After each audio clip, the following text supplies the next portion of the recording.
Good morning, ladies and gentlemen. Hopefully everybody had a nice night last night. Big old NBA slate. We had double baseball on the day, kind of going back after the same thing today, minus the big NBA slate. NBA is smaller this evening, so we're going to double up on baseball. We'll do a members-only video free to the public this morning for the early slate, and then hit you guys up with the regular stuff for the nighttime. Yesterday's slate's kind of made by the double dawn guys, Aaron Judge, Bo Bichette, and then at nighttime, you kind of needed Ronald Acuna Jr. Yeah, for sure. Three guys all homered twice, and I didn't have any of them, so it tells you how my day went. Well, then I won't rub in the fact I had all of them. So, well, you just did. Yes, kind of. You're right. You definitely got that one hit that one on the head. So let's talk about today, though. And I think the biggest thing that we should hit up before we really talk about anything in too much detail for the night or for this slate is the weather in the Philly-New York game is real iffy. And when you got the game's, arguably top pitcher in Jacob deGrom in that slate, I mean, that's a big curveball to attach to a slate like this. For sure. No doubt about it. Something you definitely got to keep tabs on, because if that game plays, I mean, deGrom's by far the best pitcher on the slate. It's a worrisome game, guys. If you read the weather report, it's, he says stay clear in cash games, avoid starting pitchers in any format. So take that for what it's worth. I know you've said it. I know I've said it. We're not weathermen. I cannot determine what's going to happen here. I have literally no experience in meteorology. I can only read what people tell me. On the flip side of that, he's not a pro DFS player. So when he says he wouldn't play in I don't care about that. I just care about the weather. Yep. And honestly, with how they canceled this game over the weekend after, 9 pitches, if they start this game, I'm good with going with the pitchers, because I don't expect them to start it and then stop it, et cetera, et cetera. If it's delayed at all, just have to kind of keep track of it, I would say this. If you love it and you think it's safe, Jacob deGrom's, like you said, he's as good as he gets. I will never love it enough to play Zach Eflin right here. Yeah, probably not, unless we find out that the game's good to go. True. I'll say this: if you're playing deGrom, deGrom's a much better play than Eflin, but if you're willing to take the risk, you're willing to take the risk is how I look at it. Now, whether you think Eflin is in play or not is a different question. Definitely. All right. Outside of deGrom, now that we've kind of discussed that one again, if the weather's good, he's a top dog, right? He's basically always going to be the top dog in any slate that he's on. After that, we've got a couple of decent guys in your Cleveland-Chicago White Sox game right there in Savali and Lance Lynn. Lance Lynn was nothing short of brilliant last time out. Cleveland does not strike out a ton, but with a good strikeout pitcher, like we saw the other day, Gito, they're impervious to a decent amount of Ks. I don't love the spot for Lance Lynn, but I'm not a big fan of a lot of the other options here today. What are your thoughts on the two guys in this game? I think that they're definitely in play. I got no cold weather day in Chicago, not great for hitting. Yeah, I got no arguments that this slate doesn't have great pitching options. So definitely two guys I'm looking at. I definitely like Lynn more than Savali. If I were choosing one, it would be Lynn. I understand both of them definitely in play. There are a couple cheaper guys I can get on board with too. So I think Lynn and Savali are firmly in play. Excuse me, not must for me though. All right, I'm assuming you're probably not a Paddock guy today. I'm more interested in the Pirates' bats, as the Pirates, as bad as they are as a team, winners of 4 or 5, have been hitting the cover off the ball the last couple of days. And Paddock, we've discussed this on his last couple starts. He was great in his rookie year. He wasn't great last year. Hasn't been good to start the season. No, I'm a little bit torn here because this does look like a spot where Paddock could, it does look like a nice bounce back spot for him against Pittsburgh. But to your point, he just got hit hard by Texas. He's just not very good. There was another pitcher on a slate kind of like this that, gets a lot of love around the industry that just isn't very good right now. I can't remember who it is, but Paddock's the prototypical guy. For me, I think I can't argue with you that the Pittsburgh bats look like they're in a better spot than Paddock. Dirt cheap too, right? You can play Lance Lynn and deGrom if deGrom was in play and stack the Pirates. So again, they're not a good baseball team. I've said it all year long, but they are playing well right now. I could also see a scenario. Honestly, the likely scenario for me is Paddock's okay to not great, gets 10 DK points, but Pittsburgh isn't great either. They're not hitting a lot of home runs. Sure. They're getting on base though, which you're right about their price tags. And that in itself makes me like Pittsburgh bats more than Paddock. Yeah, maybe you don't all out stack them. Maybe you pick a Right. couple of your smaller pieces that are cheap to go along with it. Don't take a look at Paddock. Like Miami's played well the last couple of days, but I'll take Ian Anderson against the Marlins for $700 less before Paddock against the Pirates today. Yeah, honestly, I like both pitchers in this Atlanta game. Anderson's too cheap, and I'm willing to take a shot on Trevor Rogers at 6,600. Obviously, a really tough spot, but he's been really good to start the year. You know, anytime a guy gets you 34 and a half DK points on 82 pitches, it's relatively impressive, right? His first start was okay, right? It wasn't good. It wasn't bad. He didn't throw a ton of pitches, 77. He got through it, but he was dominant in his second outing. It's not a good matchup, you're right, but he is dirt cheap. I'm again, without ownership projections out yet, I don't think a lot of people will go here. People don't really want to pick on Atlanta. No, I mean, and for good reason. I'll say this: like I used him in that last slate, so that's probably weighing heavily in my mind. Sure, I mean that's just the natural mind mess of DFS, right? When a guy does well for you, you can remember it for years, and if he does you dirty once, you remember that for years as well. For sure, no doubt. What about Pineda against the Red Hot Red Sox? I don't think I can do that. The Red Sox, like you said, are red hot. Winners of 9 straight. Even with JD Martinez cooling off right now, Rafael Devers picks it up, doing lots of sorts of damage for him. I'm with you. I like Pineda. He's been solid. He's pitched well in his first 2 outings. You know, he's another guy, not a majorly long leash, only letting him go 75, 81 pitches. The Red Sox are not a big strikeout team. I mean, my guess with Pineda is he's going to be okay, right? He's going to give you 10, 12, 13 points. It's going to be okay. Not a spot that I love. My biggest problem with it is that, and I usually don't care too much about this stuff, but like you said, the Red Sox are hot. They just got to Maeda and Barrios yesterday, who I think are both better than Pineda.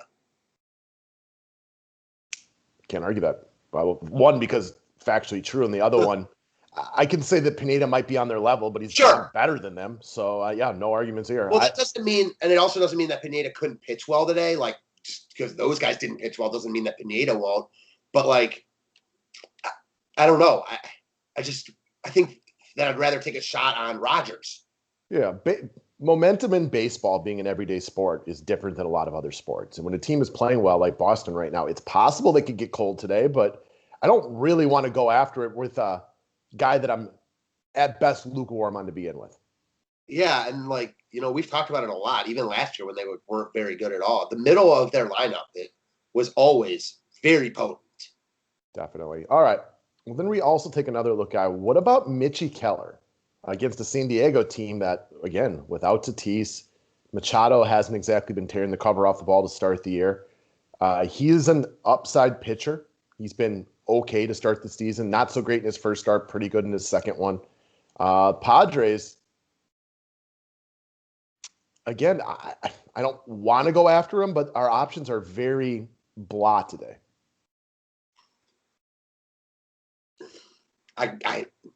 I'm not sure about this one. I have been thinking about this one since I popped open the slate last night. I think you can definitely make a case for Keller here. I think you can also definitely make a case for San Diego bats. I agree. We've talked about Mitch Keller, and even though his first 2 starts did not work out this way, you know, he's a big strikeout guy. He's definitely got strikeout upside. What we've noticed so far in his young career, he can be very Dr. Jekyll, Mr. Hyde. So he was really good, actually, the second outing. I'll give him that. Same Cubs team. Yeah, and again, picking on the Cubs this year hasn't been that hard, but there's still some names in that lineup. It's still a pretty impressive start. Yeah, I really, really get both sides of this one. All right. The Seattle-Baltimore game, just so everybody realizes, it's 7 innings. It says it right up there. I'm a Marco Gonzalez kind of fan, but he has looked god-awful to start the year. I can't go here yet. Yeah, same. And I was looking into this more after his last start, and he was really good last year, and we liked him a lot, but a lot of his numbers were, you know, I think I said this last time, and I can't remember how I put it. He got lucky a lot last year. Yeah, it wasn't that he was like necessarily like that lucky, but he definitely wasn't unlucky. I would go with Garrett Richards before I'd go with Marco Gonzalez if I was really trying to bend down, and I'm not that excited about going with Garrett Richards. Now, it is possible we got no Buxton in the lineup today. A watered-down Minnesota lineup might make me a little bit more excited. But I think with Garrett Richards, even though he's had some nice moments in his career, I got to see another decent start before I have any confidence in making this play. I agree. Although I feel similarly about him as I do Keller. Yeah. Give me the Keller upside. Yeah, it sounds like I was interested. Going into making this video, I was really interested to see what you had to say about Keller. Because if you liked him or like the Padres bats, and clearly you like Keller more than the Padres bats. Yeah, I mean, it would be a different situation if you gave me like one of the better San Diego pitchers today. I'd like it as kind of a stopping point. Lost a couple of games to a bad team, but I have no faith in Paddock. And quite frankly, like the Padres lineup without Tatis and Machado hasn't really started to play his best. I'm not super intimidated by them right now. Yeah, I don't disagree with you. I kind of I like believe Will Myers left hurt the other day too, didn't he? I kind of like the Pirates in this game. Yeah, like if you're telling me like Myers isn't in the lineup, I get your point. Like I know they're still the better team, but with no Will Myers and no Tatis, I'm just not quite as scared of them. Oh, for sure. I mean, already missing Austin Nola. Machado is awesome, but he's not like the, Juan Soto, Acuna, Mike Trouts. At least he hasn't been for years. No, he's not. He's not as good as those guys. You don't even have to apologize for that. You're just right. Yeah, I mean, Tatis is better than Machado right now, probably. So, yeah. And Hosmer's a good player, but he's not a $5,200 player. No, it's a nice start to the season, but I don't fear Eric Hosmer. No, not even a little bit. All right, so quick pitching recap. It depends on what you want to do with offense. Like if you like the Pittsburgh offense today, which they're playing well, and I can understand liking them, and I can understand why you wouldn't like them because they're the Pittsburgh Pirates. It's also really hard to like build a lineup because we don't know about DeGrom. And DeGrom's like a lock for me if he's in, and it changes your whole lineup if he's out. It's true. I think for me, after talking it out, the pitchers in play are DeGrom, both pitchers in that game, the Chicago game, both pitchers in the Atlanta game, and I think Keller's in play in tournaments also. Okay. Let's shortlist it for the people listening. If gun to head right now, and obviously we both reserve the right to change this, you would make one lineup. And again, we're not weathermen. We'll do our best to, take our best guesses, but that's ultimately up to the player who they play in the situation like this. What would you do? If you had to set your lineup now before running out, who would you put in there? Anderson, Rogers, just because now it goes back to what you said at the beginning. Like if I had to set my lineup right now, I'm not taking the chance that DeGrom's getting a 0 there. I mean, I just won't do it. So, I mean, I like Anderson and Rogers a little bit anyways. I mean, I like them enough anyway. So that's where I would go right now. And I also like the Lynn and Savali calls. I think they're both wildly in play, especially with good weather there. No one I love here.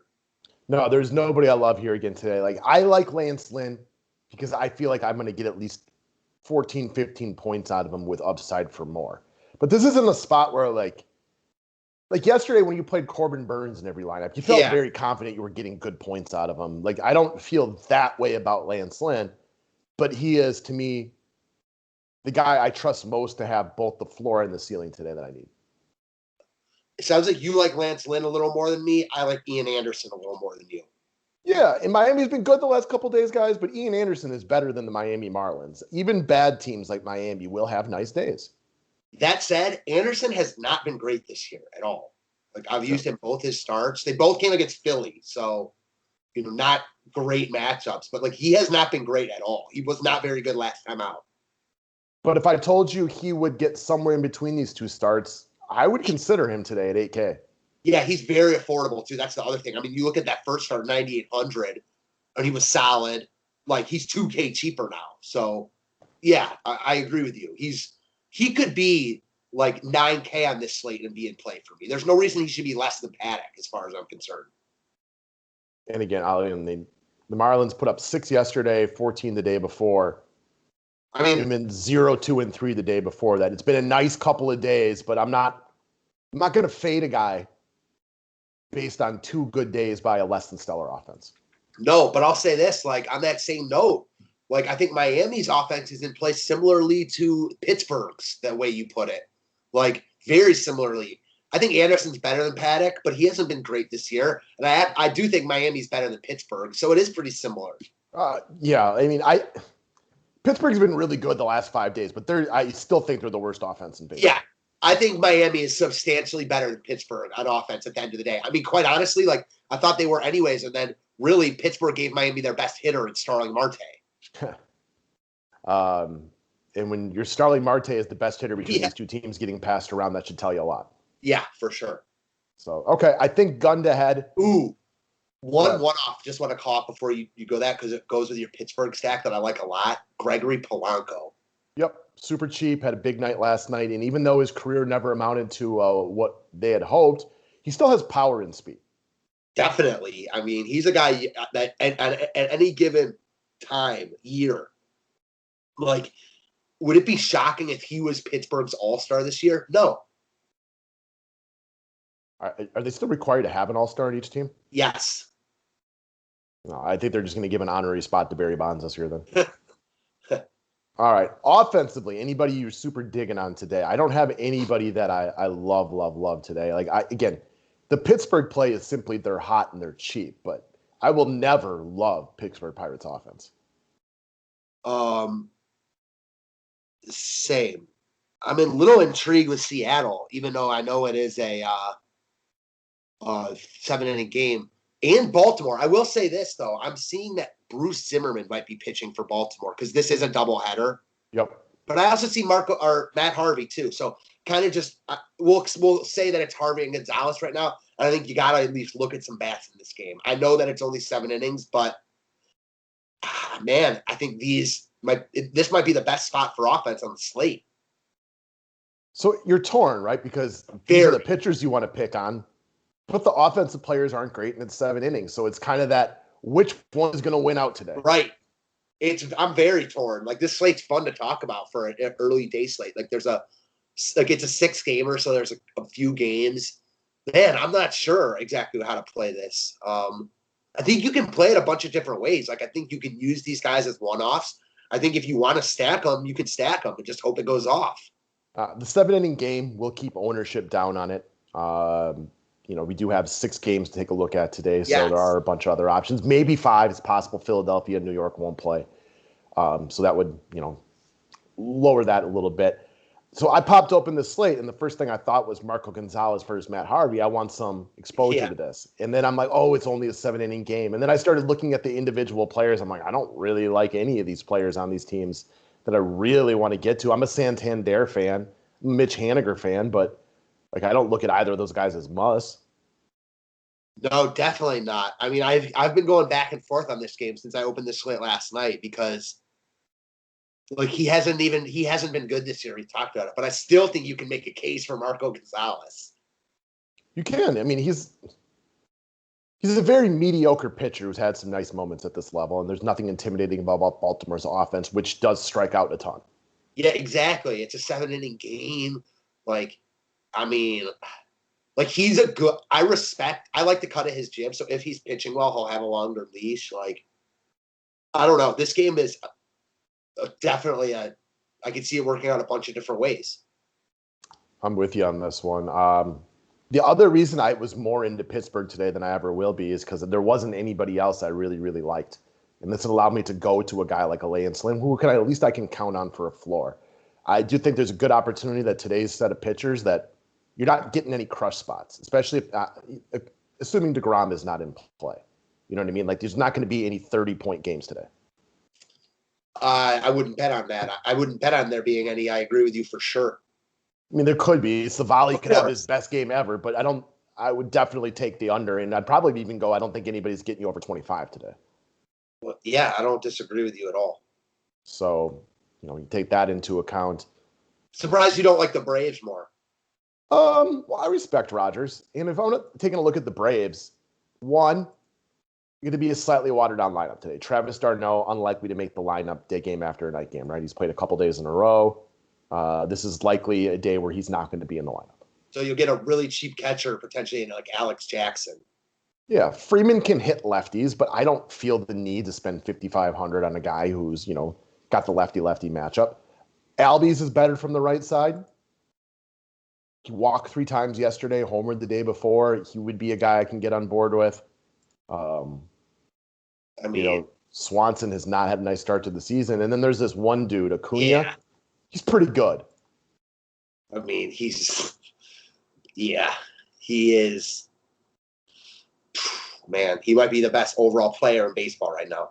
He's amazing. And the only thing I'm upset about is I chose to talk about him on the show 2 days ago. Yeah. And instead of and then talked to Marcell Ozuna yesterday, I should have flipped those two things around. Now, I played both of the guys, right? So it's a difference between what you play and what you can talk about. I just wish I had talked about the guys on a different slate. I was surprised how low owned Acuna was because the Brave stack was so popular, but a lot of people didn't prioritize him as much as I would have thought yesterday. Fair enough. Like Freeman and Ozuna were all like, I don't know about you, they were like double the ownership of him in the lineups I had him. I did not see that. I thought that I saw like Acuna 40%, Freeman's like 47%. It might have been different in your big money tournaments. For sure. For sure. I can get on board with Acuna basically every slate, unless he's facing Jacob deGrom. And even then, I'm like, well, he's going to be lower owned today, so maybe I still want him. The guy's awesome, and he's playing like an absolute champ right now. He double downed off Max Scherzer in his first 2 at-bats like a week ago. So, yeah, I mean, he's going to play any slate. I will say the one thing I like about – this is like obviously the way my brain thinks. The one thing I like about – not the one thing, but one thing I do like about Acuna here, he easily stands out as like top high-dollar hitter on the slate. I think that takes away ownership from like every other expensive outfielder for sure. I mean – and not that there are really any that you're not in your roster, so that's kind of what it is. For example, I'm assuming you're saying like it's hard to look at Ronald Acuna right here and JD Martinez and roster JD Martinez. Yeah, and I mean everyone will feel that way. I don't blame them. I think Nelson Cruz is also kind of interesting. I agree. If like Buxton and Cruz are both in the lineup today, I could understand going at, taking advantage of Minnesota bats right here. It's not a love scenario, but I don't know. Do you have any gauge on where ownership is going to be on this slate? Because I hadn't seen any updated numbers before this. My personal gauge, because I haven't seen any numbers either, is that the Braves are going to be popular, man. They've been really good for people. Acuna, I think, is going to be an absolute priority. I think that I'm not sure if people are going to still be going to Paddock or if people will finally be hopping off and go to some cheap Pittsburgh bats. Yeah, or neither, right? Or neither, correct. Also, it's hard to gauge ownership without knowing about deGrom.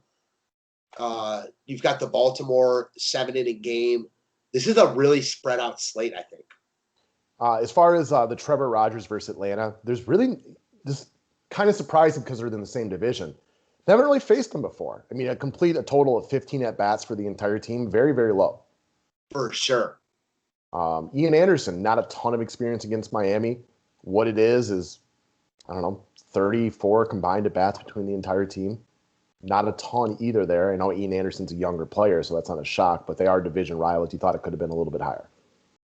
For sure. Last year was his first year, so, I mean... It was a short season. I remember him facing Miami, and I thought Miami hit him harder than that. I mean, obviously we don't know how hard they hit them, but they hit him better than that. Only 2 extra base hits, only 7 strikeouts, so a very blah kind of experience. Not enough that it gives me no information one way or the other personally. Agreed. So I don't know why Buxton left yesterday. Hamstring tightness. Okay. Well, even if he was in the lineup, that definitely, he loses some luster without the ability to run the bases quite as effectively. For sure. He left with hamstring tightness. I can't imagine he's in the lineup. Probably not. I mean, a speed guy like this, you want to make sure that, he has his tools. Man, this Minnesota lineup, like, I don't really understand why they let go of Eddie Rosario and Eduardo Escobar for that matter. Like, I feel like those 2 guys would be really nice pieces in this lineup that they're just missing. Yeah, I mean, the Minnesota lineup seems so intimidating right now because Sano can't hit anything currently. Right. When he's rolling, they seem a lot better. Buxton and Cruz in and out of the lineup. Kepler hasn't been good. No, Kepler, that's the other name. He has not been great to start the year. So, okay. I think you're right. Just based on the guess, I think Atlanta gets a decent amount of love because I can't really get excited about anybody else right here. So the same thing we said about yesterday. Fade Atlanta if you want to be different. Because other than Acuna yesterday, you didn't need any Atlanta to do well. This is true. I also I'm not completely buying what Savali is selling. I don't think you're crazy to use a couple White Sox. Like I said, I like Lynn a lot more than Savali. Yeah, Savali's been solid to start the year, but they both came against Detroit. And despite the fact Detroit's been good the last couple of days, we know they're not a very good baseball team. No, I mean, they hit 2 homers against him in that first game. I don't love the White Sox bats here, but they're another one of these teams with a lot of power. I can't imagine, Luis Robert at 5K is going to get any love. Abreu, same thing, They were awesome last night. Like, they were probably a team that if you stacked with the Braves, you were making a lot of money. Yes. I mean, just as long as you played Acuna, right? That's all you really needed from Atlanta. If you played Acuna and Mercedes from the White Sox who hold it. Yeah. What a nice start to the career for that kid. They are gushing about him all over Chicago, and I can't blame him. No, he's been nothing short of phenomenal. I mean, averaging 12 DK points a game, batting 500, OPS 1363. This won't keep up, just so everybody knows. Yes. No, it won't. I can say one thing with absolute certainty. This will not keep going for his entire career. I'm with you. All right. So, again, without getting really any feeling about ownership, what about the Red Sox today? Yeah, I was thinking about them a little bit too. I mean, JD Martinez is expensive, but Verdugo on top of that lineup is very, very affordable. Bogart's 5K is, he is what he is. Devers, who is absolutely on fire, is, very, very affordable. Yeah, I think Boston's definitely a look here. I mean, they're like the White Sox in my mind, only I like them slightly more, and they're facing a slightly worse pitcher. Similar pitchers, but I'd rather pick on Pineda than Savali, I think. Similar. I'll say what you said. It's similar type of. And again, for the Red Sox, it's the studs, right? It's Bogarts, Devers, JD Martinez, Verdugo, the top of the lineup. I don't really have any interest in trying to go contrarian with the bottom of the lineup stack right here. Though I will say they're cheap though, so if DeGrom's in play, I don't mind using a couple of the pieces. If you're planting your flag there. If Hunter Renfroe makes the lineup today, which he doesn't always against a righty, he's always capable of a home run. Sure. Fair enough. Ugh. I think it's a one lineup kind of a day for me on this one because I can't get excited about making 3 different lineups with these offensive pitching combinations. I don't blame you whatsoever at all. I feel like it's a day where you pick your pitchers, and whether that's for you, taking the guys in the Miami-Atlanta game, I'm thinking Lynn Anderson as of right now. There's 2 guys I at least trust to get a floor out of. Trust is a strong word. Feel okay about getting a floor out of and just making the best lineup possible. That might include a couple of Pittsburgh guys just to be cheap so I can afford a Ronald Acuna. It's hard to fade Acuna if you're playing one lineup because his upside is as high as anybody in the game because of the running power combination. For sure. He's a guy. He's got the highest upside of any player right now. Yeah, because Trout doesn't run like he used to. No, not even close. And Tatis is out. I was just going to say that. I literally was just going to say that. I like JD Martinez and Nelson Cruz, but they can't run. They run about like me and you. And I'll say this, and I've been thinking about this since I've said it. I think Juan Soto is the best hitter in baseball. But I think that Acuna is the best offensive player in baseball. Yeah, he also brings that. I like the swagger that he provides. Yeah. I really enjoy watching this young man play, and I really it's different. I'm a Christian Yelich guy because he's on my Milwaukee Brewers, but even when he was playing well, it's not the swagger that Ronald Acuna brings to a team. I agree. I do feel like Soto brings a lot of that too. Yeah, Soto's amazing. So we're he's just different though. Soto Acuna is way more flashy than anyone. Well, yeah, that's why. Whether you want to talk Mookie Betts, Cody Bellinger, Mike Trout, Christian Yelich in his heyday, Juan Soto, none of them have that swagger that Ronald Acuna has that I like. I'm a 40-year-old man, but I feel like I'm younger. I like the bat flips. I like the swagger. I like the cockiness. I agree. One thing I'll say for Soto that I'm sure you'll agree with, when he does that, like the shuffle in the box, like that's like that is Acuna-like in my mind. Definitely. So, okay. Gun to head, it sounds like what you're leaning at is using the pitchers from the Miami-Atlanta game. Rodgers will be low owned, I'm sure of it, going up against Atlanta. And then offense, are you spreading it around? Is there is there a stack you're going to try to take advantage of here? That's, I think, TBD right now. I'm not exactly sure. I don't want to say something and then end up not playing that at all. I do think that just offense in general from the San Diego-Pittsburgh game could be in play. And I'm just torn because the Seattle-Baltimore game, I think there's a bunch of different places to go for a 6-game slate. And honestly, that was my initial thought when I first popped open the slate. Understandable. For me, I'm thinking Anderson Lynn right now. Of course, all this changes if Jacob deGrom becomes playable, which, again, like you said, TBD. Get Ronald Acuna in my main lineup. I'm scared to fade him, quite frankly, because of just the way he's played this year. And even the other day when I talked about him when he was bad, he still had 9 points. He's just such a high upside play. Probably get a touch of the Pittsburgh bats right here. I don't trust Paddock, but it's about the price, right? Like you mentioned Polanco earlier. It's not had a great career. He's been a little bit of a letdown, but he does hit home runs and steal bases when he's given the opportunity. He's 2,800. So a touch of Pittsburgh to make things more affordable. If I can get to Devers, I would also like to get to Rafael Devers. For sure. And the other thing I was going to say is this Seattle offense is real cheap. It is.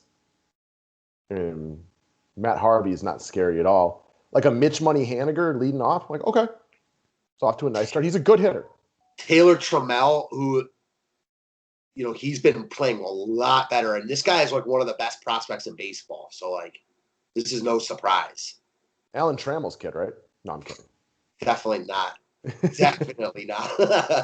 I've thought about that, though, multiple times. So you're not the first. I think it's Trammell's kid, but it was actually Lou Whitaker. Right?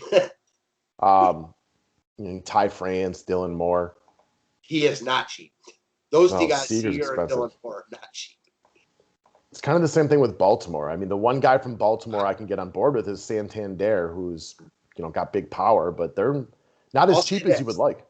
I'll say this, and you can't play everyone right. We talk about that, and I think Baltimore's definitely in play here, but I like Seattle more than Baltimore. I think I just like them slightly more in this spot facing the worst pitcher. They're on the road, which in a 7-inning game obviously helps. It helps all the time, but even more so when you get less at bat. So if I'm going to that game, it's the Seattle side. And the guy from, if I were to play the San Diego bats, the guy who's been impressive so far is Trent Grisham. I think San Diego gets left behind today. Not that you're excited about playing them, but they're another one of these teams that's really expensive, so people aren't going to prioritize them. Agreed. All right, guys. Well, I got to get to writing. Watch the weather. That's the biggest news on the day, and Jacob deGrom is, as always, if playable, the best pitcher by a pretty big margin. Yeah, that's the worst part. I got some stuff to do for an hour now, and I don't know if I'm going to be able to pay attention to it. So I'm going to have to just bail out on this slate.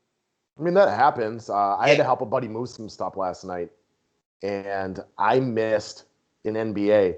And I had written about it that I kind of expect that at the last minute they're going to pull Marcus Morris. But when I left right before a lock, he was in there. And then I came back and I saw they took him out, and I had him in my lineup. I don't know. I still cashed in cash games, but that's the kind of stuff you have to know your real life. And I knew that. I thought that was a possibility and completely forgot to get on my phone and look. Yeah, I'll be much more pissed if I rush and set some stuff and I can't pay attention to it and end up having, setting the wrong lineup than if I just didn't play and would have had a good day. You always got to wait. Yeah, there's basketball and another baseball slate tonight. Exactly. Amen. So, all right, good luck, guys. Thanks, guys.